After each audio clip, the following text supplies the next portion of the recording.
शशि थरूर, बहुआयामी व्यक्तित्व की गाथा। नमस्कार दोस्तों, स्वागत है आपका हमारे चैनल पर, जहां हम आपको देश और राजनीति की सबसे बड़ी खबरों से रूबरू कराते हैं।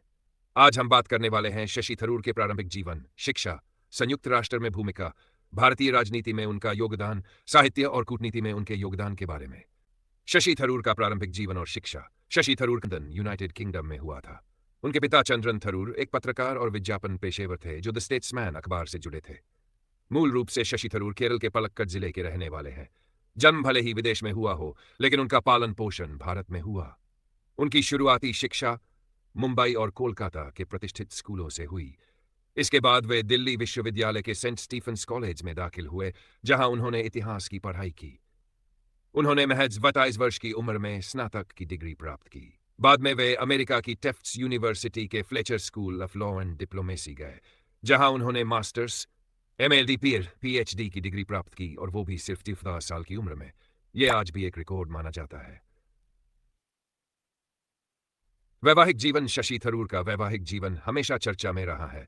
पहली पत्नी थी तिलोत्तमा मुखर्जी, जो एक प्रोफेसर थी। उनके 2 बच्चे हैं, करण थरूर और ईशान थरूर। ईशान आज वॉशिंगटन पोस्ट में पत्रकार है। दूसरी शादी उन्होंने क्रिस्टा गिल से की, जो संयुक्त राष्ट्र में कार्यरत थी, लेकिन यह विवाह भी ज्यादा समय नहीं चला। फिर उन्होंने सुंदा पुष्कर से शादी की। यह विवाह सबसे ज्यादा सुर्खियों में रहा। लेकिन 2002 में सुंदा की रहस्यमयी मृत्यु के बाद थरूर को कानूनी लड़ाई का सामना करना पड़ा।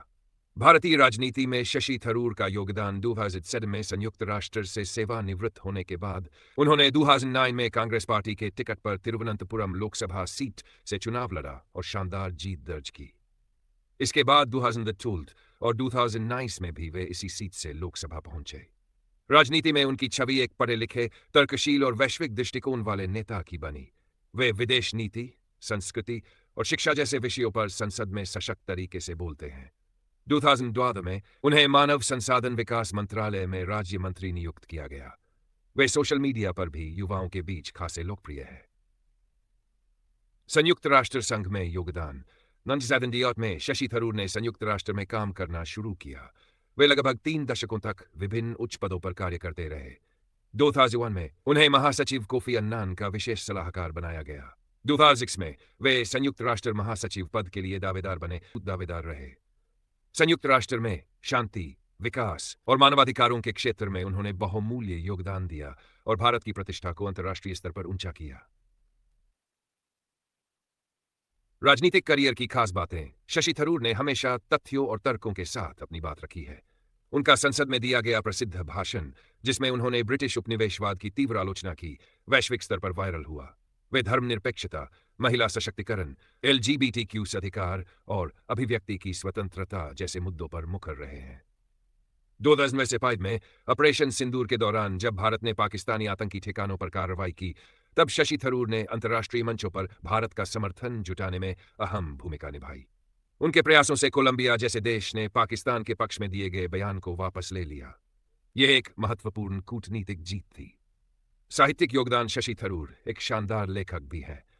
उन्होंने अब तक 20 से अधिक किताबें लिखी है, जिनमें फिक्शन और नॉन फिक्शन दोनों शामिल है। उनकी कुछ प्रसिद्ध किताबें: 1. The great Indian novel 1989, Mahabharata के माध्यम से स्वतंत्रता संग्राम की कहानी। 2. Why I am a Hindu, उदार हिंदुत्व और कट्टरवाद पर आधारित। 3. पैक्स इंडिका टू भारत की विदेश नीति पर केंद्रित। 4. इंग्लोरियस एम्पायर, ब्रिटिश उपनिवेशवाद की आलोचना। 5. The paradoxical prime minister, Narendra Modi के कार्यकाल पर आलोचनात्मक विश्लेषण। उनकी लेखन शैली प्रभावशाली, व्यावहारिक और समृद्ध भाषा में होती है। वे अंग्रेजी के प्रखर वक्ता भी माने जाते हैं। क्या भारत को शशि थरूर जैसे और नेता चाहिए? उनकी कौन सी पुस्तक या भाषण ने आपको सबसे ज्यादा प्रभावित किया? कमेंट में जरूर बताएं। वीडियो पसंद आया हो तो लाइक करें, शेयर करें और चैनल को सब्सक्राइब करना ना भूलें। धन्यवाद। अलर्ट न्यूज चैनल के साथ जुड़े रहिए। देश और राजनीति की हर खबर सबसे पहले।